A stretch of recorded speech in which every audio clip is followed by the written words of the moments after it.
Okay, great. I'm going to start unless you have any questions. No. Okay, fantastic. Clear, and I'm just delighted to be talking with you. I'm so glad you're here. I'm very excited. Okay, let's get into it because I don't want to waste your time. Here we go.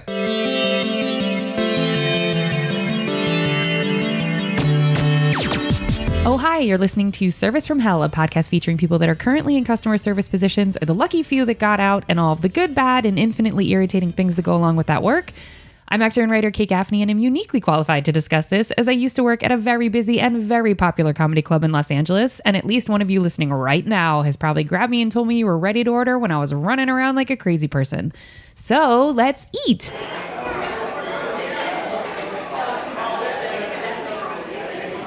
I'd like to welcome our guest, award-winning podcaster, culture critic, royal watcher, and author who regularly appears on NPR, WNYC, CNN, and the BBC, only to name a few, Kristen Meinzer. She was named a 2020 Woman of the Year by the Women's Center in Washington, D.C., y'all. And one of the 50 most influential women in podcasting by Quill in 2021 for her podcast contributions. By the Book is her most recent podcast where you can hear her discuss all things self-help books / reality / you have to listen because it's very funny and very clever. Also, y'all can listen wherever you get your podcast to myriad podcasts that she has been a part of, co-hosted, or created. She co-hosted the podcast I'm so focused on, When Meghan Met Harry, a royal wedding cast. That was up until 2018. And up until recently, co-hosted The Royal Report, where they discuss tacos. Just kidding. They discuss the royal family, and I have so many thoughts and so many questions. That said, I better know Kristen from meeting her right now in this moment with y'all after having heard her voice on the airwaves a time or two or many. So I have to know what got you into podcasting 10 whole years before it was super insanely popular. Because y'all, she started in 2010. So I have to know how you got into that and how much flack do you get for the Meghan and Harry podcast connections or the royal connections? I have so many questions. Tell us all the things. Oh my gosh. Well, first of all, I am so excited to be here today. Thank you for the introduction. It makes me sound so fancy. I want to say first and foremost, I am not fancy. My specialty is talking about all the culture that highfalutin people think is lowbrow. And that includes the royals, that includes made-for-TV movies, that includes self-help books. It runs the gamut. But to answer your question, how did I get into podcasting back in 2010? I got dragged into it kicking and screaming. I was working at a public radio station at the time, WNYC, and I was a producer working on culture segments behind the scenes. And one of the on-air people that I used to work closely with, Rafer Guzman, who was a film critic, he said to me one day, I really want to host a podcast about movies. And I think that, if I go to the higher ups and maybe you come with me, maybe we can talk about it and you can be my producer. And I'm like, sure, I'll go with you. We proposed the idea to the higher ups. They loved it. And then they heard the first episode and they hated it. And they said, the problem with the show is it needs Kristen on with you, Rafer, because we hear you two argue in the hallways about pop culture. We hear you two laugh with each other. The show is going to be better if it's not Rafer hosting and Kristen producing. It's going to be better if both of you are hosting and Kristen producing. So that show that we ended up hosting was called Movie Date, and it ran for 6 years on WNYC as a podcast, and then we were on weekly segments on the air as well. And then after that, I started hosting By the Book, When Meghan Met Harry, shows for Audible, shows for CNN, shows for Slate, shows for the New York Times. I've hosted about a dozen shows since then. And my newest show is a spinoff of By the Book. And on it, Jolenta Greenberg and I, we host By the Book together. We do a deep dive into a different wellness world topic every week. And that could be anything from influencers who are imploding, cults, the latest self-help trend that, let's be real, is actually dangerous. And every week we go into something different. And then we also answer some listener advice letters. So we're super excited about the new show. I apologize. So I think I misrepresented. So By the Book, the newest podcast is a derivative of By the Book. So it's not called By the Book, or it is called By the Book? The newest show is a spinoff of By the Book. So By the Book just ended And on By the Book, we lived by the rules of self-help books. So Okay, so what got you wanting to talk about self-help things? And I have a very strong opinion about the borderline cults situation that those worlds can become. So what drew your interest to that, and what made you decide that that was the next thing you wanted to talk about on the airwaves? well, I have to be honest with you. I always kind of thought self-help books were pure malarkey.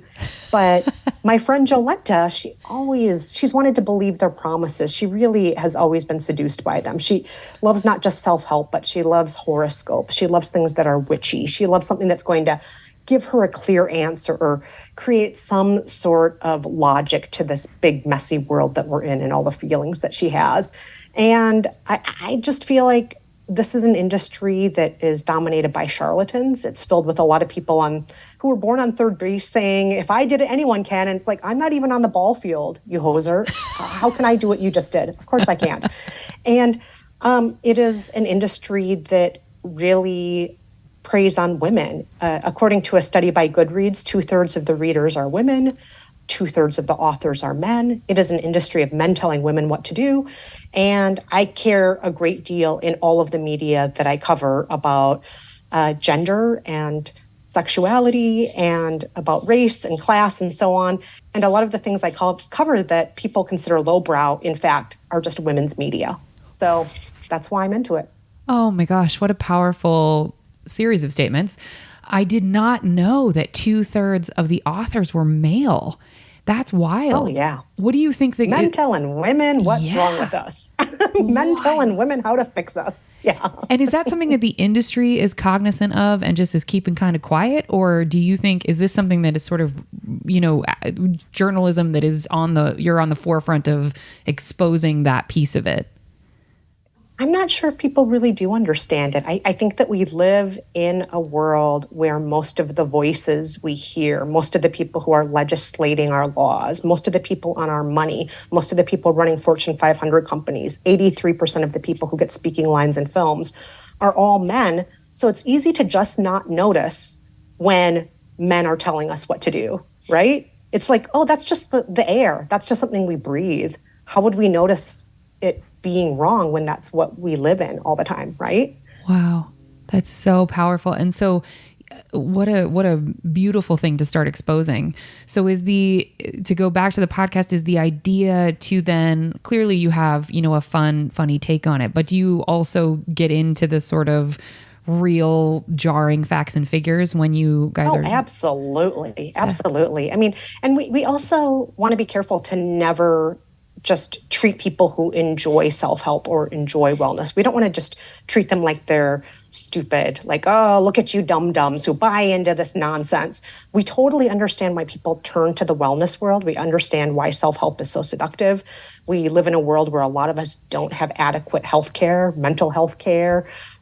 We live in a world where science and medicine has not paid very much attention to women's bodies, where the default in studies is almost always men.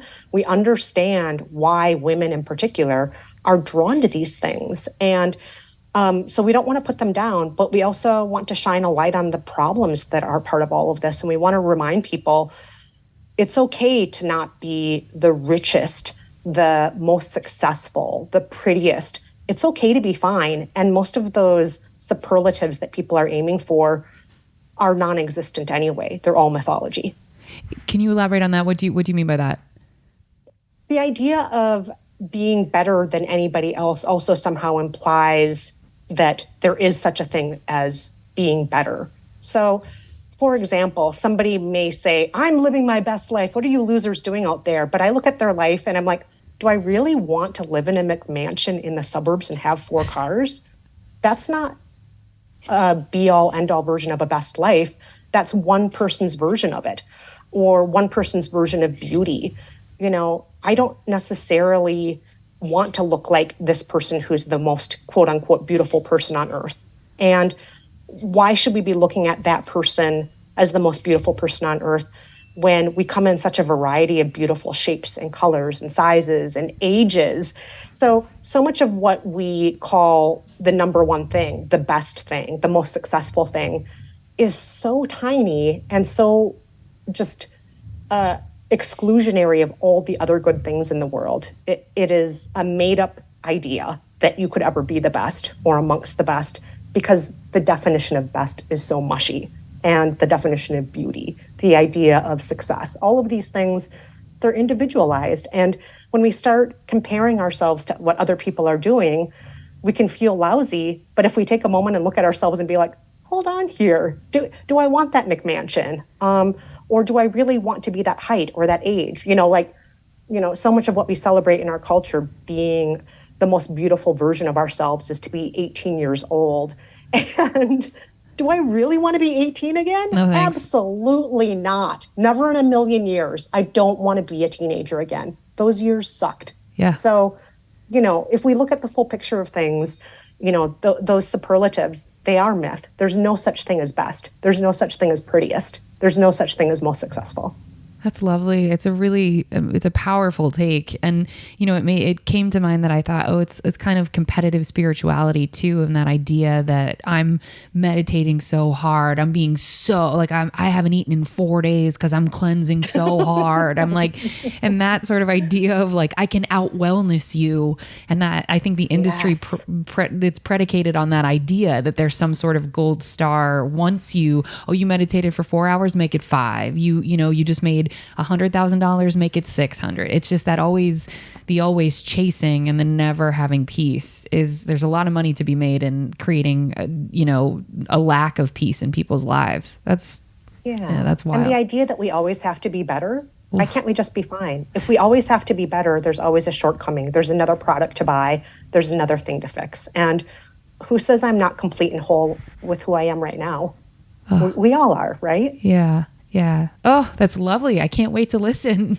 I'm going to get so much peace. What drew you towards, because I read that with the royal discussion that you had, you also wanted to discuss or have discussed race and kind of the inherent issues there that are very much a very relevant topic of conversation as of late with Harry and Meghan and, just the exposure, I guess, in that world. Do you find that to be a trope to just say, the royal family's racist? Or have you been able to explore and find empirical evidence no, they 100% are? I mean, there's a lot of evidence to point to the monarchy as an institution being a problem. What? There are these things called colonies. There's this colonizing. There's going to another country, planting a flag and renaming the country. There is the transatlantic slave trade that Queen Elizabeth I funded. There are a lot of things that the monarchy has been involved with that are classist, colonialist, and yes, I'm going to say racist. I know a lot of people get scared or uncomfortable when they hear the word racist. I didn't say they themselves are racist. I'm saying things they have done have very much been racist. And I think that we all have implicit bias. I think that much like sexism, we swim in a world of racism. We breathe the air of racism. There are ways that we all behave and think that are racist, even when we have the best intentions. And I don't think the royals are immune to that at all. In fact, I think that they are even more problematically immersed in a classist system. And classism and racism intersect very much in our world. And so these are real issues. And anyone who says, there's not a racist bone in the royal family, as soon as you start using things like bones as your argument for why somebody is or isn't this or that, you've lost the argument. Guy who was in the White House for a while, number 45, he used that term all the time. There's not a blank bone in my body. And it's no, we're not talking about bones. We're talking about thoughts, actions, ideas, and legislation. And there's plenty of problems in those areas. I don't give a damn about your bones, okay?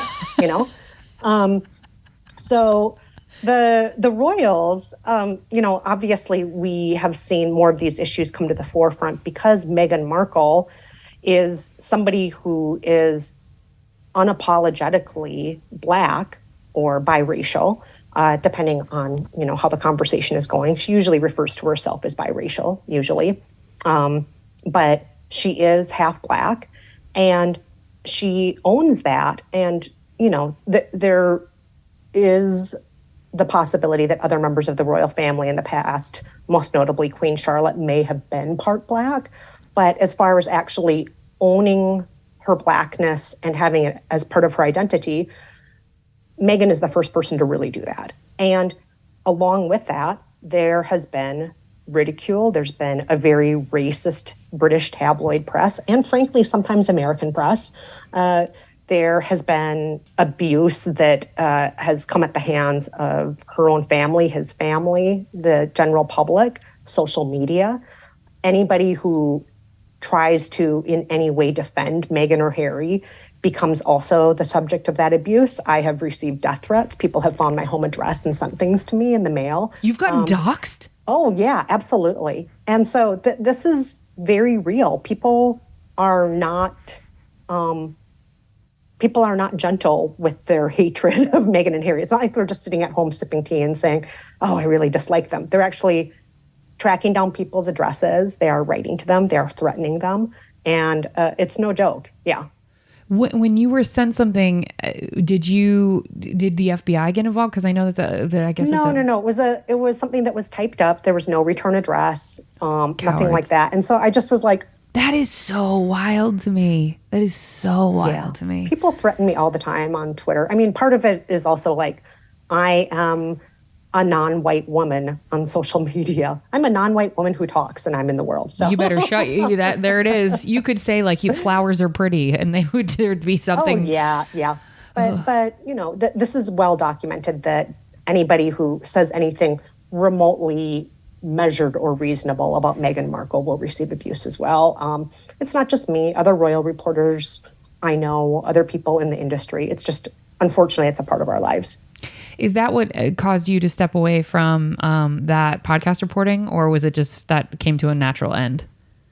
Oh, no. It's just I always have a lot of different projects going on. Yeah, you do. And I never want to, just stay in one lane. Like I said, I want to do all the quote unquote lowbrow culture. I want to do it all. And sometimes that means I'm going to be spending more time on the royals. Sometimes it means I'm going to be spending more time on made-for-TV movies. It all switches up. Okay. Well, probably a little less death threats in the Hallmark/Lifetime movie lane, I would assume. Hopefully, A little bit less. Yeah, not none, just less. Okay. And so just to wrap this section up, so people can find you now on How to Be Fine. That's coming out. It's out already, or it's going to be out? Yes, debut episode February 23rd. Woo-hoo. So next week. Yes. Okay. Yes, please check it out. Okay, and then where else can people? At the end, we'll do your socials and everything. But where else can people get ears on you? Like, are all of your older podcasts, are those still live in the world? Or? Oh, yeah. You can listen to all the different shows that I have hosted. They're really easy to find if you just go to KristenMeinzer.com. I have a whole page of just links to different podcasts I've hosted there. I love it. Okay. You got tricked into getting into the industry, and here you are this many years later, still at it. I love it. Okay. All right. Well, folks, we hope you enjoyed your apps. We're going to move on to the entrees after a quick break.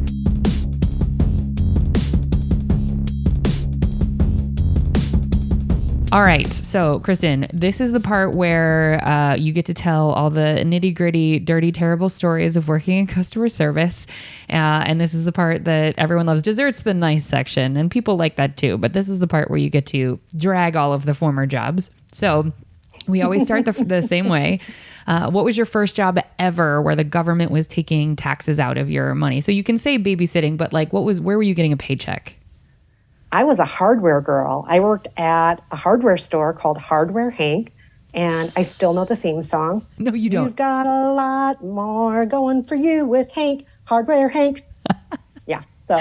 Was that in Minnesota, or where was that? I love that. Oh, yeah. It's all through the upper Midwest, definitely Minnesota. I wore a little red vest. I was mostly a cashier.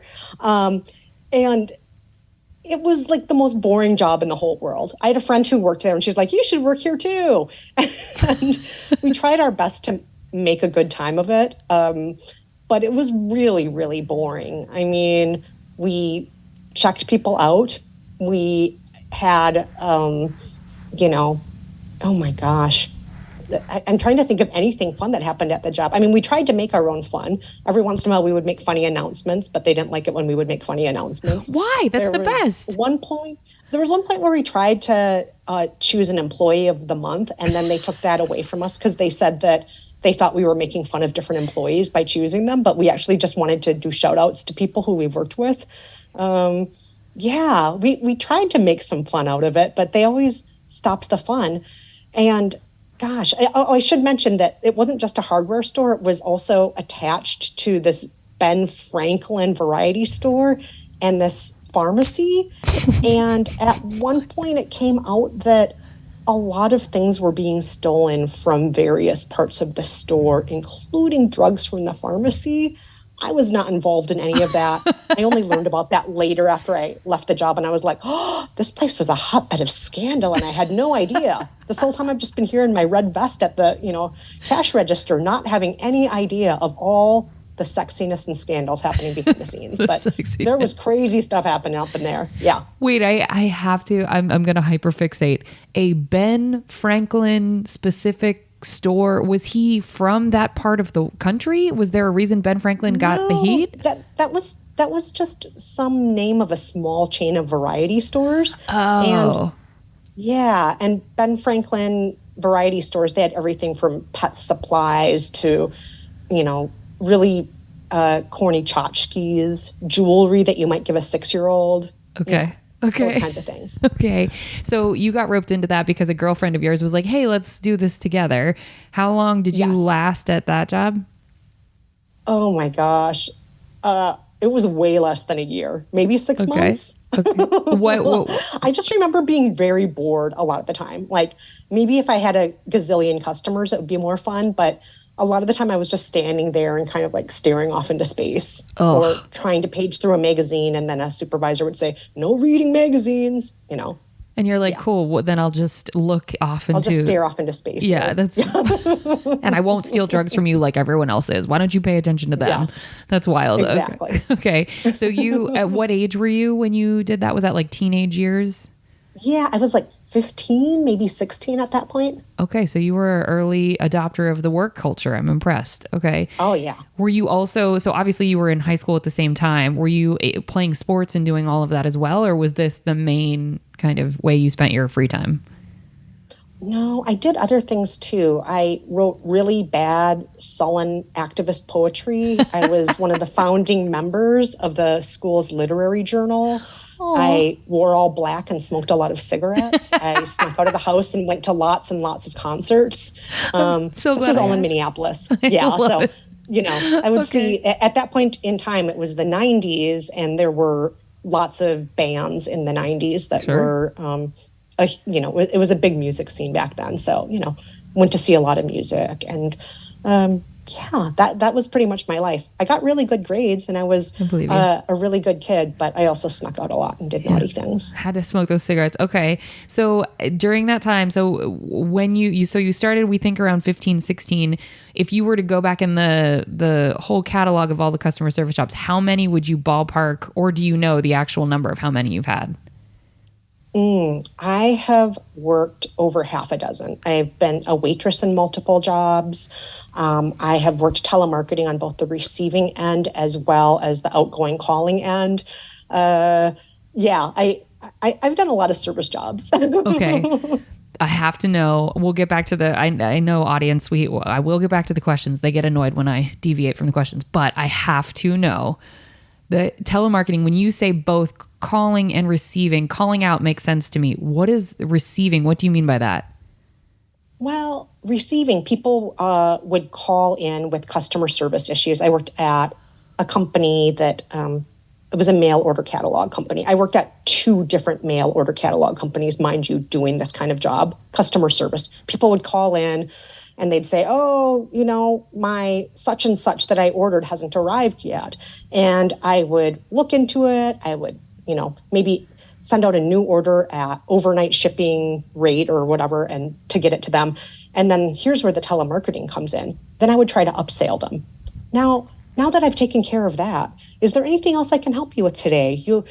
I took care of getting Ken Burns' Civil War series to you overnight. Is there another Ken Burns series that I can get for you? Yeah. So one of these mail order companies only sold items that were specifically targeted at public TV and public radio fans. So it was all items like that. And then it's like, oh, I couldn't help but notice that your Faulty Towers order, that we accidentally doubled it. Would you like to send one order back, and then perhaps I can upsell you to also have upstairs, downstairs? Yeah, things like that. And then another company where I was an incoming telemarketer was a department store in Minneapolis. And it was kind of the same thing. It's like, okay, well, thank you for your order for 3 cashmere sweaters. May I also introduce you in some slacks, some wool blend slacks? Wait, yeah. What was it? Because it's such a specific thing. I feel like at very particular ages, we are attracted to different styles of customer service. I think people are either attracted to retail or restaurants or phone-based situations like you were. So you've kind of touched in all of those areas. So with the telemarketing specifically, did you have another girlfriend that was like, hey, come do this job with me? Or were you attracted to the idea of outgoing and incoming calls? Oh, I wanted to do it, and I loved it. Really? I loved it. I didn't love when I did outgoing calls, that was me working at a nonprofit trying to get people to just send in money. That was miserable and one of the worst jobs of my entire life. I hated it. I hated that job so much. Oh God, it was the worst job. But the incoming calls, I loved. I loved trying to be helpful. I loved that at the end of each call, I felt that I fixed something. How many jobs do we have in life that we get to actually feel like we fixed something? And then me trying to upsell people, I didn't give a damn if they said yes or no to the slacks or the Faulty Towers or whatever it was. I didn't care about that. But I really did like fixing things. And I was in those jobs usually the top performer for my department. And I just worked quickly and I worked kindly with as many people as I could per day. And there were times where I would take care of 100 calls an hour sometimes, where I would get, somebody fixed all in 30 seconds, next call. Somebody fixed in 30 seconds, next call. I really was a powerhouse at it, and I just loved it. And I loved trying to make people feel a little bit better, I fixed your thing, and hopefully I can give you a little bit of sunshine today. Hopefully your day will be better afterward. It's so lovely. I've never heard it described that way, as if you have a fix-it mentality. Your love language must be acts of service, because for you to get such, pride around being able to solve a problem, but also have the efficiency, I don't know how they let you leave that job. I would have done anything I could to just keep you there, because that's so efficient. 100 calls in an hour? That's so efficient. I'm not saying that was all the time. I'm just saying sometimes I would get to that point, and I loved it. Wow. Loved it. So what got you, because I'm sort of deviating from the questions, but what got you out of that job if you loved it so much? Did you have bigger aspirations, or was that during college, or was that just like kind of a one-off, or what? Yeah. Oh yeah, that was during college. So that was all through college I worked a full-time day job, and then I would work part-time jobs also, and then take my classes on the side. And so my full-time day job for a lot of college was working at that call center, taking incoming calls. And then I had various part-time jobs working waiting tables at a couple of different places. And I was also a gas station girl at one point. And so I had a few different service industry jobs also, that were not in the call center. And then, oh my gosh, now I'm thinking of other weird jobs I did. Some of them didn't last very long. Tell us, what were the other weird jobs? I was a medical guinea pig, but that's not really service industry. That's just, doing experiments. By proxy. Anywho, that's a completely different topic. That's a different show. Okay. So, but yeah. So I did that, and then I graduated from college eventually. Oh no. So I did that, and then eventually I realized that the university I went to, the University of Minnesota, if you were a full-time employee there, you actually, one of your benefits along with health insurance and 401k was free tuition. So I quit my day job after I'd been, working in the call center for many, many years, and college was dragging out forever. And I started working full-time at the university, and then I got free tuition.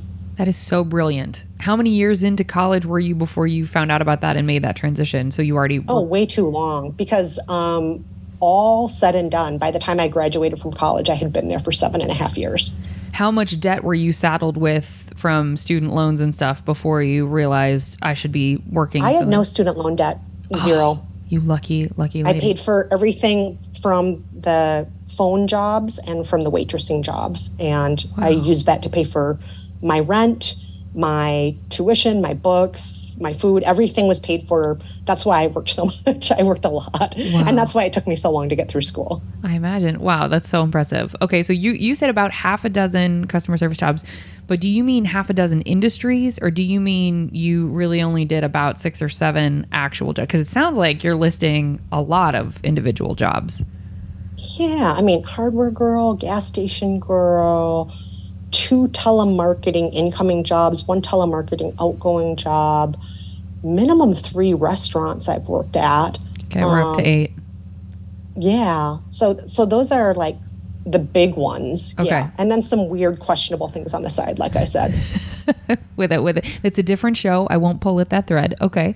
And so it sounds like I know the answer to this question, but what was your favorite job of all of these? Oh, I really actually loved waitressing. I liked the phone bank work a lot when I was receiving the calls. I really loved that. I loved the people I worked with. I loved the energy. I loved the adrenaline of it. But I loved it also waiting tables, because not only did I get that adrenaline of, you have to get this food out there, you got to balance this table and this one. I loved the face-to-face interactions with people waiting tables. I loved it so much. I had regular customers. I had customers who were so kind that they would send me postcards when they were on vacation. There was one waitressing job I had that I told a customer next week's going to be my last week here, and he came in and he brought me a present on my last day. And, Come on. So I was really, I was really lucky that I had really good waitressing experiences, even though, full disclosure, I'm a terrible waitress. Like, I would spill things. I literally once spilled a whole poo-poo platter on this table, and oh my it was gosh, on fire. It was very bad. What? Wait, and what? I spilled things on myself. I had lots of waitressing disasters. I was not good at it.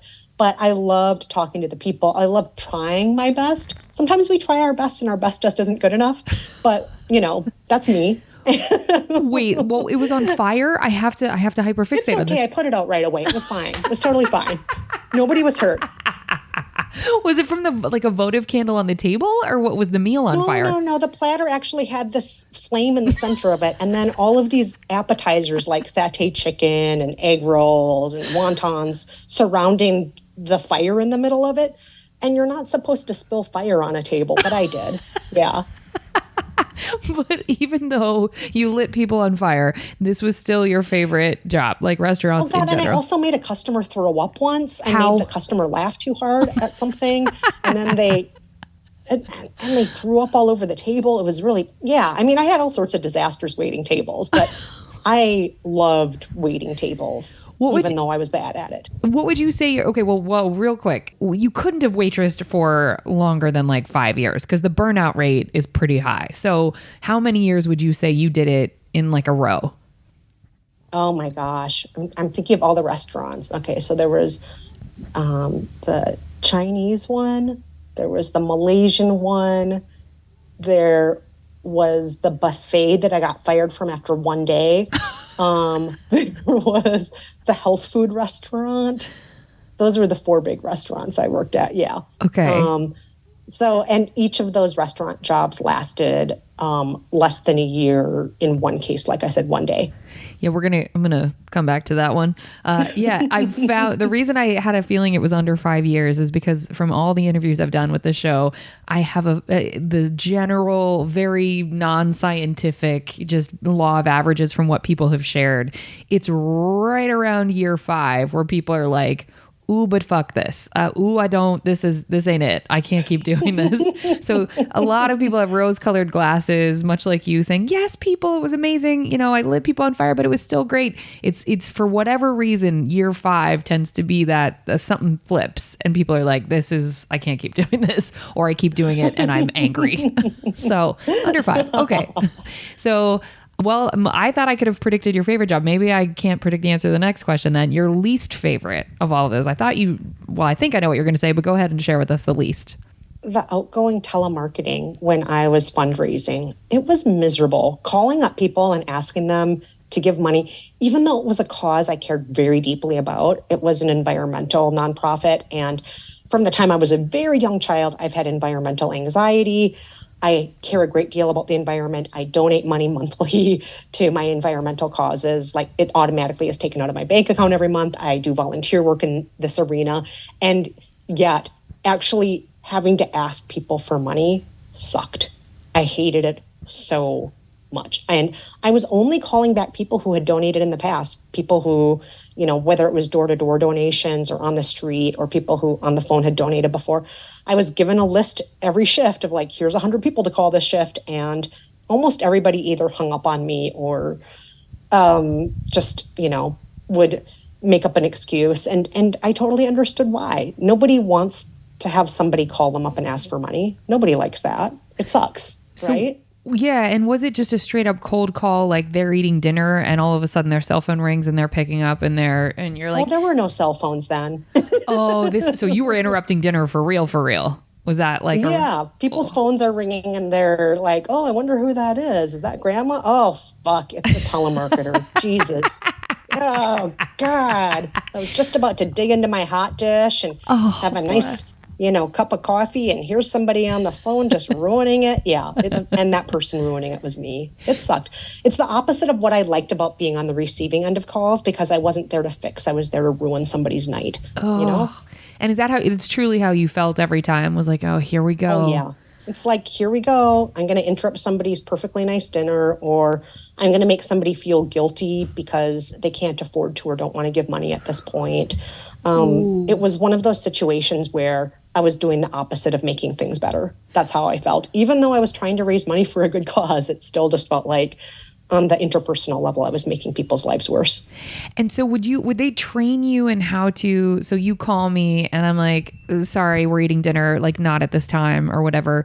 Would they train you in how to pivot around the initial no's? Yeah, absolutely. When is a better time to call back, Kate? Well, Kate, this is a really important thing. And we know you have been so generous in the past. We know you have such a generous heart, and we'd love to just touch base with you again. Is there a time later this week I can call you and just discuss how we can work together to just, you know, make a few dollars go a long way to make the world a little safer for the next generation? Oh, or something we can do. God. Oh, I would just be like, you know what? Here's $20. Please don't call me back. I feel terrible.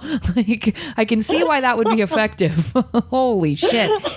And well, because isn't the metric also for a successful 501c3 is like you have people that are monthly contributors as opposed to one-time contributions? Yes. Like, so was the goal to get them on some sort of subscription sort of donation? Oh, ideally, yeah. Get suckers like me who do it every month. Yeah, that's what you want. Oh, you poor thing. That's awful. Okay, so that was your least favorite. Did you ever have anybody like wild out on you when you called and like get rude and curse? No, but I did have a day that was I was feeling so demoralized, and there was this household I called, and whatever they said, I just completely retreated into myself. And I just was like, I am so sorry. I did not mean to ruin your night. I feel just terrible. Goodbye. And I hung up.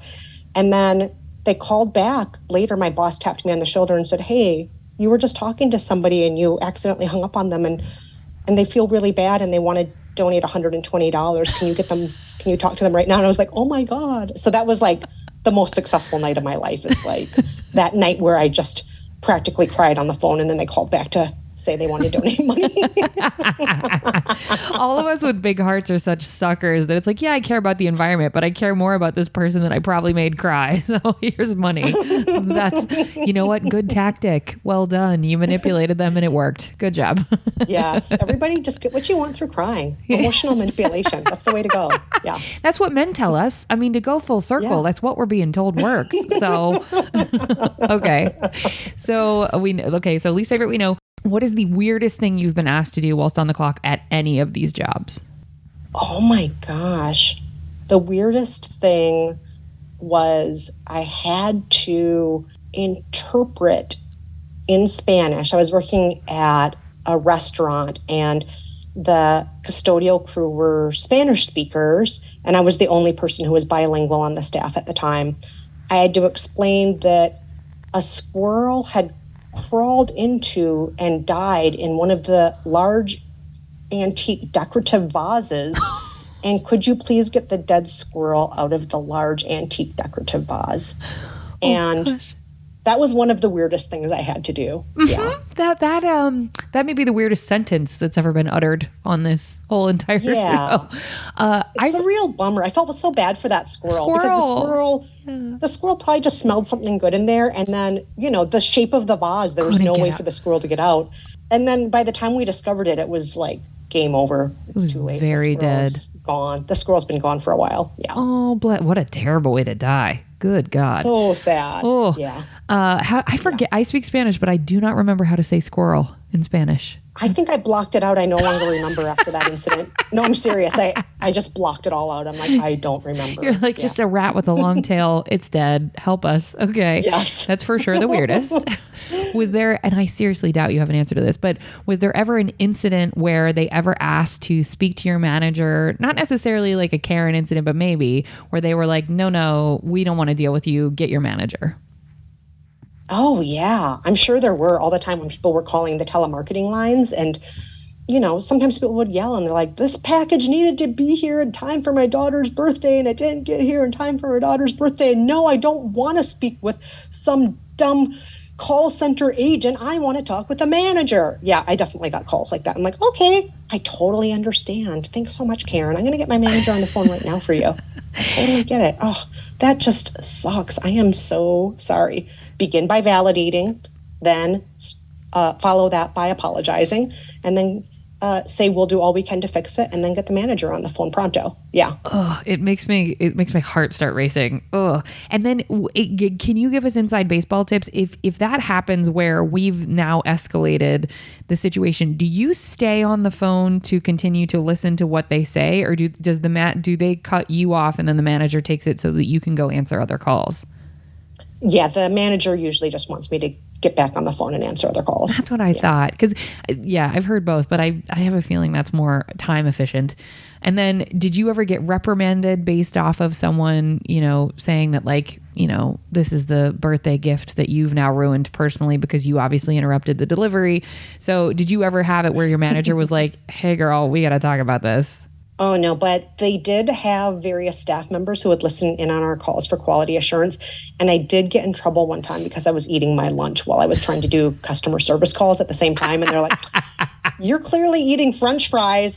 And I was like, I was eating French fries. How did you know? How did you know those were French fries? Where are you?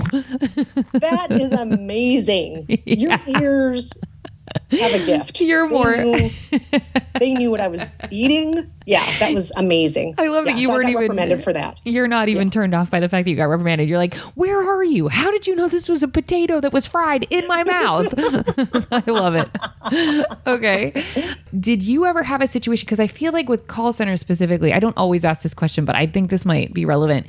Do you think it's at all weird the amount of power that customers wield or can use in situations where they're like, you're like, this person's probably working some kind of angle. Like I can definitely tell they're trying to get something for free, or, I don't know if they're telling the truth, but they're about to get, $100 just of hush money essentially from the company. Like, because at that time they're probably scared of a Yelp review or scared of some sort of Google review. So do you think that sort of in society in general is disappointing, or, Do you feel like customers are too powerful, or do you think it's balanced and it's... No, I don't think customers are too powerful. I think a lot of times we're treated like crap. And back when I worked customer service jobs, I really did do everything I could to make somebody's day better. I kind of saw that as like the best thing about the job. What can I do to make your life better today? What can I fix for you? What can I do that will fulfill a need? I loved that. And I'm still very much of that thinking. And I know not every culture is like that. And even when I say culture, I include different states in the US, how we talk to our service providers, how our service providers talk to us. Like, I was in shock when I moved to New York, and I couldn't believe people would actually walk into a store and say, hey, give me a blank. Give me a this, give me a that. And I'm like, where are you saying hi? How are you doing? May I please have? Does nobody say may I please have here? What the hell? Hi, may I please have? Thank you so much. Have a great day. Was that so hard? Did it actually take more time to say that? No, it didn't. But it's a cultural difference. And I was told by native New Yorkers, they're like, your niceties are wasting people's time. Nobody in New York has time for that nonsense. That's what they said to me. I'm like, well, I disagree with you. I'm still going to try to be nice.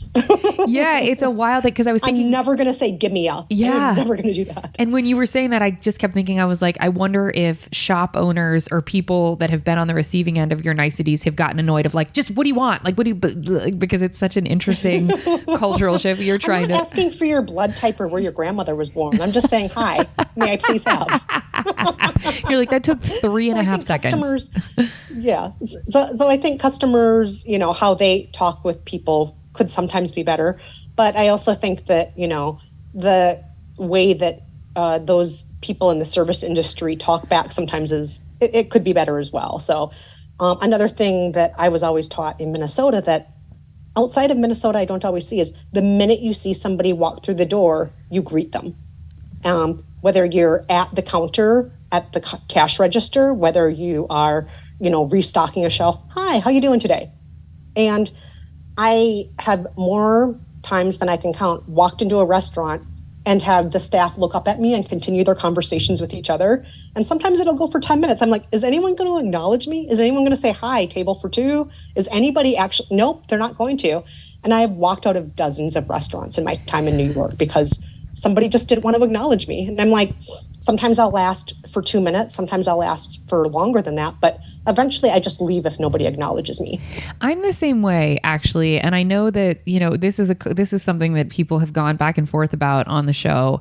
I am with you. I don't care. Like, I love New York a lot, but I know it doesn't just happen in New York, but I am of the belief that if someone has chosen to not only give you their time, but they are also going to be giving you money for the experience that they are about to have, if you cannot be bothered, short of, look, if you're sweating, your head's down, you're grinding, it's so busy, you can't, even then though, if you can't just be like, hey, 1 second and get back to it, that's astounding to me. What's more astounding is exactly what you just described of, we're in the middle of a bit of a chat, so I'm going to keep doing this. You human being, you don't exist. I think it's a sort of subconscious way of like, I'm taking the power back. Like, these customers don't decide. And it's like, they do though. On some level, like, you can pay your rent because of them. It's such an odd...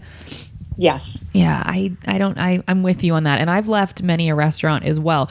I'm jumping ahead, but do you, in that situation, if that were to happen where your server was a particular way with you, would you not tip or would you leave mid-experience and say like, oh, I don't mean middle of the meal, but I mean like you've gotten your drinks put down and you're like, you know what? I'm not into how this experience is going at all. And have you ever like left in that situation? Yeah. So there have been times where it's like, you know what? We're not going to have dinner here. After we're done with these drinks, we're just settling up. We're not staying for any more of this. Or maybe eventually we'll get a table and they'll still ignore us and we'll look at the menu and we'll say, this isn't worth it. Let's just go somewhere else. That's fine. Would I ever stiff a server? Never. I have never, ever in my life left less than 20%. Although 20% is usually the low end of what I would leave. No, I think once I left 18% and I felt awful about it. I think that happened once, but it just like, I was brought up that is what you leave is 20%. That is standard. And you leave extra on top if you can, or if you would like to. But my household I was raised in was very strict. 20% is what you leave. And my mother worked her entire life in retail. We were a service industry family. We're not going to shit on people in service. We're going to treat them the way they deserve to be treated, which is like people who are working their tails off and not getting paid enough for it. It's funny because as soon as you started saying you were a 20% household, I was like, somebody in that family worked in this industry or did something in customer service, because and it's funny, universally, literally every guest I've had on that has talked about tipping and has ever worked in a restaurant, we all consider 15% stiffing. Like, we won't stiff you, but if we leave you 15%, we think we have made our point.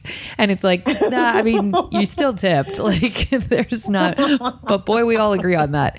Okay. What was the last straw that got you out of any of these jobs? Maybe specifically the nonprofit sort of fundraising. Was there a moment where you were like, get me out of here, I gotta go? Or was it always for another job or school or an opportunity? Like, do you have an incident that you can think of where you were like, oh, because you mentioned, we'll get to the getting fired story, but like where you, you of your own volition, you were like, this ain't it, I'm out.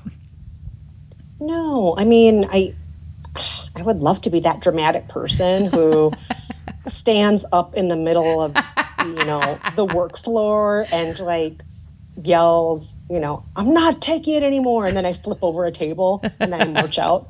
I would love to be that person, but I'm not that person. I'm like, okay, so this is going to be my 4 weeks notice. I've been offered a job elsewhere, and this experience I've learned a lot from. And thank you for your time. Yeah. Thank you very much. Thank you. Yeah. Oh my gosh, so relatable. Yeah, I wish I could have it in me, but I'm with you on that. It would take a lot for me to get to that place. And it would take a lot for me to ever even quit a job without another job being lined up. That's just like, no. Yeah.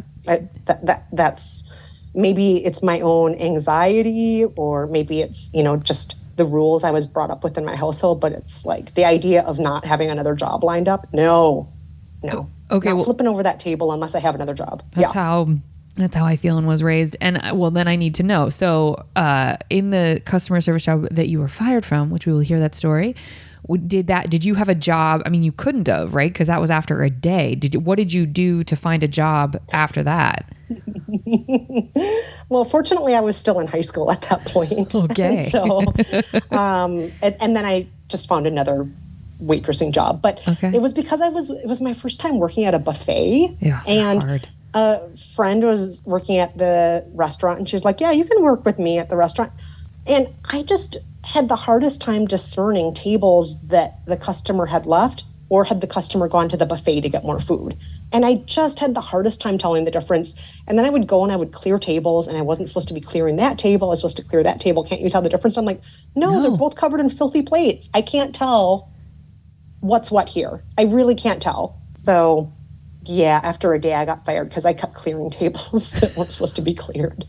What an adorable, kind, genuine reason to be fired. I thought for sure it was going to be like, she won't stop cleaning. Yeah. Why is she still cleaning? And also, like, imagine being the boss or the manager that has to come up and fire you for that reason. You're like, oh, I want to learn. Like, can you tell me why? And they're like, your cleaning skills are why you're getting fired. Like, what? You're just too efficient with this cleaning. Yeah. Cut it out. I can't imagine. Okay, so that was your dramatic firing story. And yes. Have you ever, from when you were waiting tables, do you ever remember being stiffed and the context in which it happened? I know it happens sort of all the time, which I think people don't realize, or maybe you've never been stiffed. Sometimes people have shared that too. The one time I remember being stiffed, the customers felt really remorseful about it. They did not have enough cash on them. They apologized. They said, we barely have enough to cover this bill.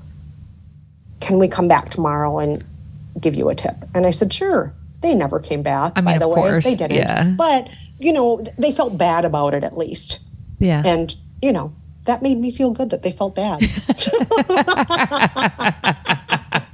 I mean, it counts for something. It must. Okay. Yes. And can you describe the worst customer that you either personally interacted with or an archetype of who the worst customer is? Oh my gosh. Oh, the worst customer is mean and demanding, and they think things that you have no control over are your fault. Yes. You know, and this could be anything from, this package didn't arrive on time and it was supposed to be a personalized Christmas stocking, but it didn't have my son's name on it. It had some random guy's name on it. Joe, I don't even know anybody named Joe. What the fuck did you do? What's wrong with you, you dumbass? So, like, there are a lot of things here. They're accusing me of things that having control over things I have no control over. They're calling me names. They're being mean. They're yelling. That's like a worst case scenario situation that, call center work.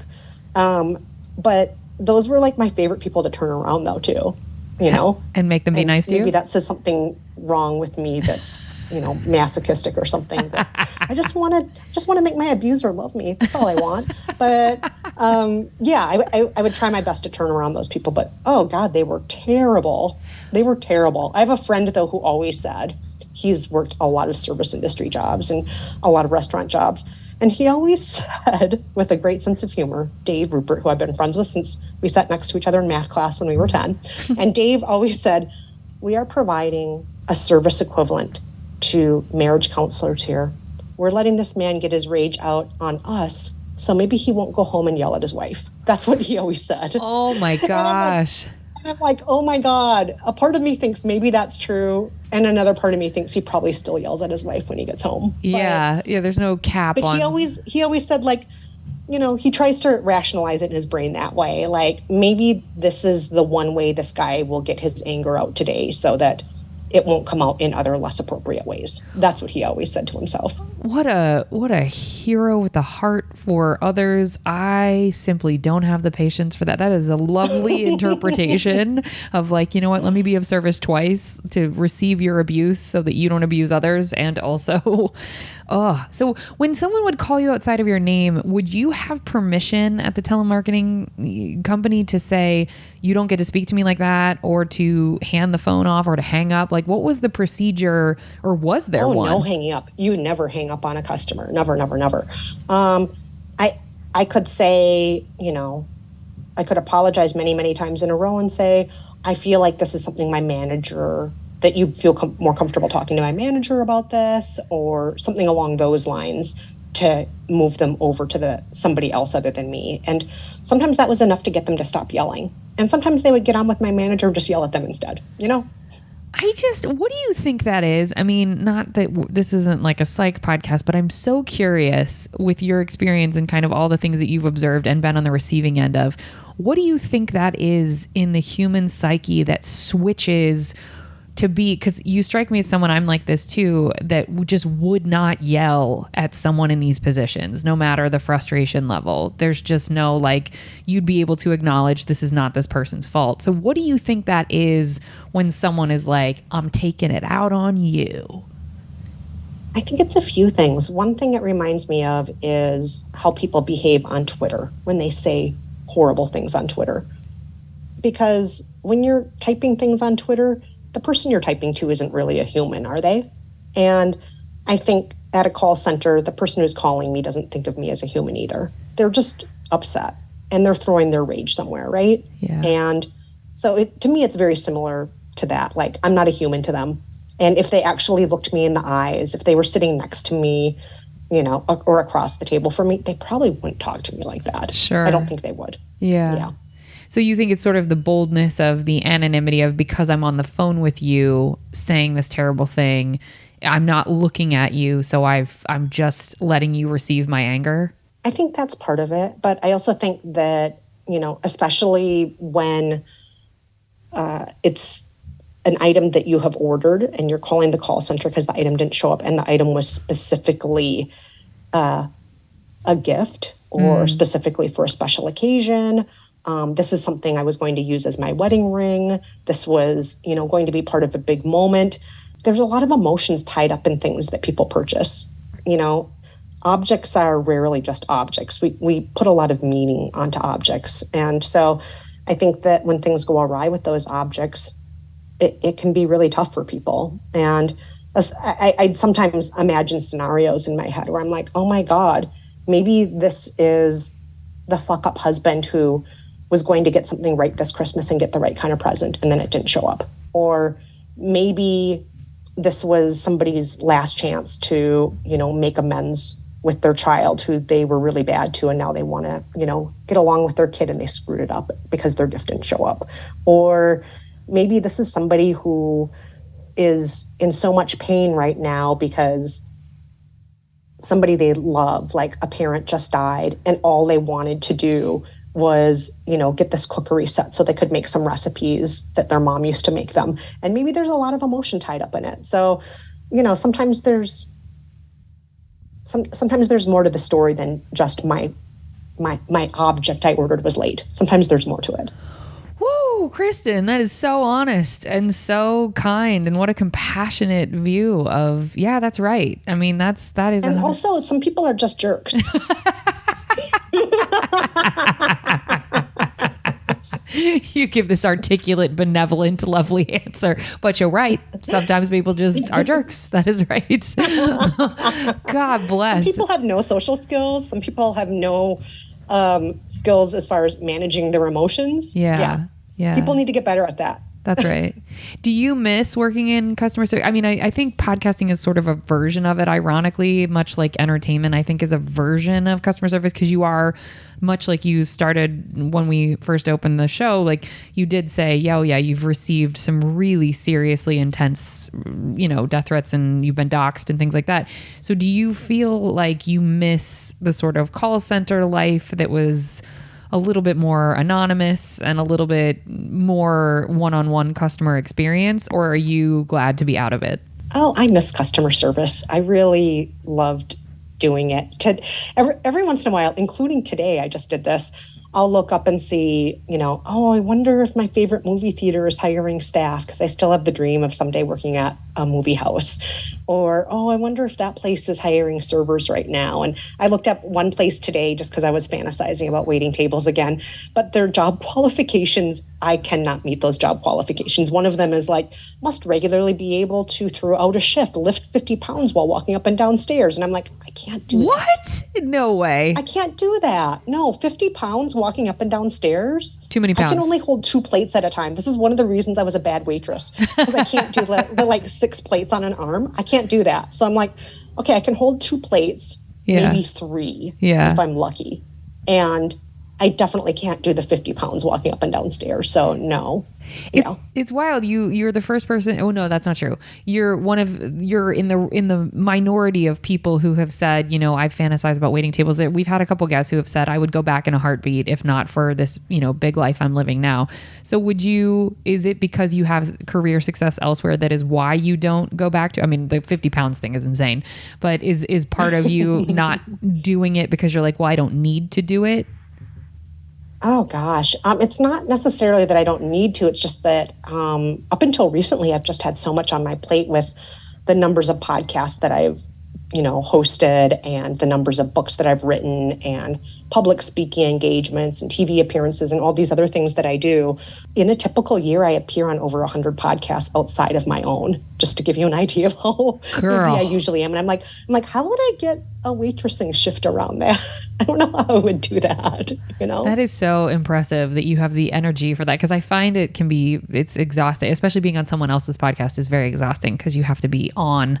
So it's so fun. You love it. How much fun we're having. Yeah, we are. I love it. It's my podcast. I love. I'm like, I get to ask all the questions I think of. I'm into it. Okay, so you missed that. Okay.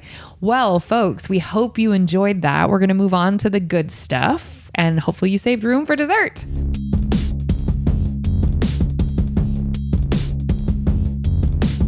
What is the nicest thing a customer has done for you whilst you were working? Oh, that was definitely that one Malaysian restaurant I was working at, where the customer came in on my last day and brought me a present. What I didn't mention earlier was that customer, he lived in another town, but he had sometimes business trips in my town at the time. And once a month, he just got in the habit of coming in and being my customer. And then I didn't realize how much he enjoyed being my customer until it turned out that I told him I was leaving, and he didn't have a business trip scheduled. It turned out he came back the next week just to give me the present because he wanted to say goodbye to me. Come on. on. That makes me want to cry. That's so lovely. Isn't that so incredibly sweet? Yes. Yeah. When he admitted I didn't even have a business trip, I just wanted to say goodbye. I thought, oh my God, that's so sweet. You know, it's funny. Some people have shared in this section things that make me think I need to be kinder or more repetitively kind to the people I regularly see in the sort of service industry realm, like where I always go get coffee or if I always go to this particular restaurant. It is a really lovely thing, and you forget how you will become a story in their lives that is a positive story down the line if you make an effort like that. That's really lovely. But I also have to remember, no, you know what? I'm going to just stop there. Okay. Yeah, I'll just stop there. Okay. Who, and apart from him, so we've discussed him, there's got to be another one. Your favorite customer, because he was great, but your favorite customer that you can remember interacting with, whether it was like you had a good laugh about something or you know, somebody that just sticks out in your mind. Oh, that is so tough. A favorite customer that sticks out in my mind. Okay, so one that I really loved when I was working at the call center, I would also go through periods where I was working in the mail room and receiving letters, not just phone calls, customer letters, because customers would write in with complaints or issues and so on. And so my favorite customer letter I ever received, and I hung it up in my little cubicle because I love this letter so much, was clearly written by somebody who was a creative writer. And it was a long story about how he and the love of his life, and it was about how they met, all of this. And then the story went on and on and on by the very end. And then the present didn't arrive in the mail from your company. And that love of my life, she's no longer with me. And it was just this really long, hilarious, funny story. I'm like, who is this person? I love him. He is hilarious. I don't know who he is, but I'm going to send him 5 of what didn't show up on time. That's what's happening next. And that was a letter that I just loved and I cherished, and I had hanging up in my desk for ages. I loved that guy, whoever he was. Whoever you are, you may remember typing that up. It was really on a typewriter. It was written up on typewritten paper. Do you think that was true, that like he wasn't trying to be funny, that it actually like this person died and he meant to give them this gift before they died? Am I hearing it right? I think this was a very gifted and very funny writer. Okay. It was like, if the only details that were in the story, were just, it was almost like a rom-com script. It was hilarious. I love it. I love that. So did you really send him 5 of whatever was, Oh, I did whatever I could to make him happy. I don't remember much beyond that, but I do remember just thinking, this is a special person. Did you have the discretion working at that job to, when things would come across your desk in the letter side or even in the phone, did you have the power to be able to say how it was getting solved, whatever the issue was? Yes. Up until a certain dollar amount, I could do pretty much anything I wanted to. I had the power to do that. And I sometimes wonder if that even exists now with companies nowadays. Are they given free for all? Like, I'll just make the customer happy no matter what? Or I have a feeling they're not, because based on my phone calls with my insurance company, they will not even refund basic things like the cost of my pap smear usually. It's like, what is wrong with you? Yeah, it's wild. This is supposed to be covered by my insurance. What's wrong with you people? I agree. Well, it's women's healthcare. And to again be full circle, that's why they're not doing it probably. Okay. The uterus is just a figment of my imagination anyway. Turns out. Who needs to take care of that? Who needs it? Okay. Can you remember the best tip you have ever gotten, like cash or otherwise? Oh my gosh. I don't know. Back when I waited tables, I did get a lot of really good tips. And not for my skills or ability to bring out food to the right table or to bring multiple plates at a time, or the ability to actually keep poo-poo platters upright on the table. Or not light them on fire. None of my tips were for that. They were all just because I think my customers knew I loved them and they meant the world to me. I love that. Okay. And what's the best time you've ever had at work at any of these customer service jobs? Is there a day that sticks out in your mind, or a time when you were like, this little window or this period of time was a really good... Oh, yeah. Every single job that I am looking back on now, my favorite magical time at each and every one of these jobs was smoking. God, I used to love smoking. My coworkers and I, We would smoke. We would shoot the shit. We would smoke some more. Oh, Smoking was the best. yeah. Do you remember when people smoked? Oh, Smoking yeah. was great. Yeah, I used to smoke. I'm a big fan of People don't cigarettes. smoke anymore, They but it really was so don't. great, wasn't it? It was great. Well, what pissed me off is like I was a social smoker, and so at my restaurant jobs, whenever people would leave who were like really smokers, I would hate it because I would have to cover their tables and whatever. So I had one boss one time who was not a smoker, and she was like, "For all you non-smokers, in order to pay back all the tables you've watched whilst they go outside, you can just go out," and she called it having an air break. And it was the best. It was like you could just walk outside, stand there and breathe. And she was like, that's payback for all of the smoke. Because we would argue, that was our thing at any other restaurant. It was like, well, damn it, I don't smoke. When do I get to just walk outside and not have to deal with these people? So yeah, but cigarettes are pretty great. I'm with you on that. This is not an ad for cigarettes. If you're young and listening to this, don't smoke. It's bad. Whatever. No, don't smoke. It's very bad for you. It's terrible for you. Don't do it. Okay, so what is the best lesson you have personally learned from working in customer service? The lesson that we're all taught in kindergarten, just treat people like they matter. It's the very basic, right? And expect that of other people. Don't put up with people who don't treat you like you matter, right? I've never heard it said like that. So what does that look like for you? What do you mean by that? What I mean is, like, it's one thing to have to put up with that at work. Some customers aren't going to treat you like you matter, but, you know, your job is to treat them like they matter. But once you're outside of work, whether it is a so-called friend or somebody you're dating, if they're treating you like you don't matter, if it's your boss treating you like you don't matter, don't put up with that. You deserve at least as much as your waitress is giving you. Wow. You deserve to be treated like you matter, and in turn, you should treat other people like they matter. And do you think that's true from the customer side as well? If they're getting treated poorly by the person that is either waiting on them or on the phone with them or selling them the shirt? So I think the customer should do their best, no matter how upset you are as a customer, to remember that the person you're talking to, that it's not their fault. They're there to try and help you.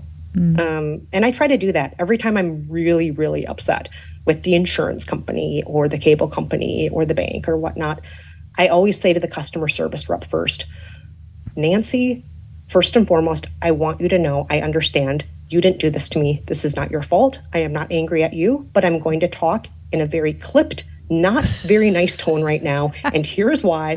And then I'll explain it all. And then I'll say, Nancy, I just want to reiterate, I know this isn't your fault. I'm just really angry. And what can we do to fix the situation?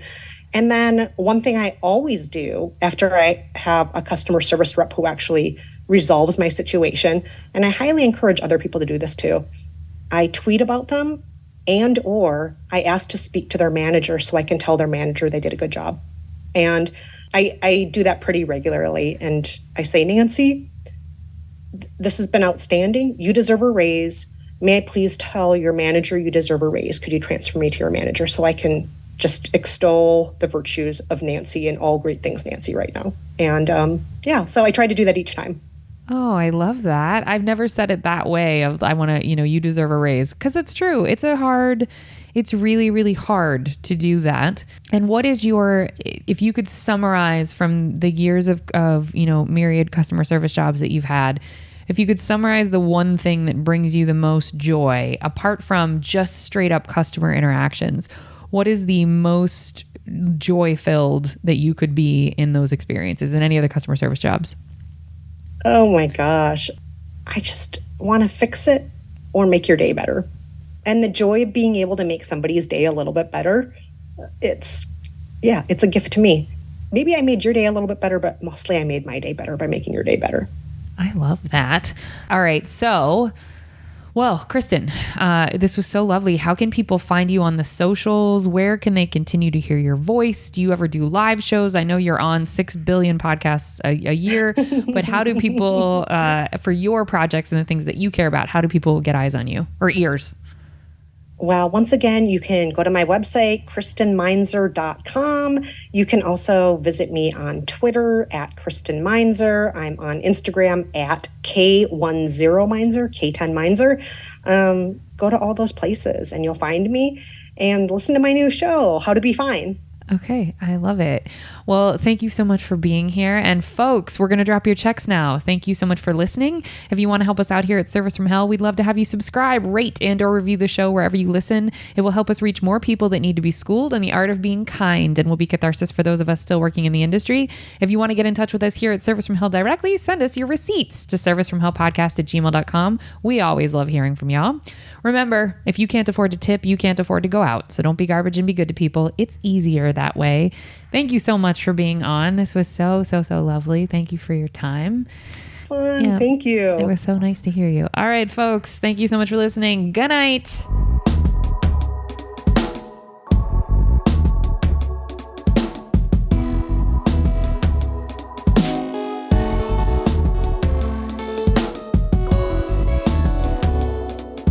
Okay. Wow, that's never happened to me before. I'm just like, okay. Listen, I'm so glad you have a backup. Yeah, it's totally okay. I've got dogs barking. It's fine. We're doing, we're putting together what we can to make content for the world. Good job, us.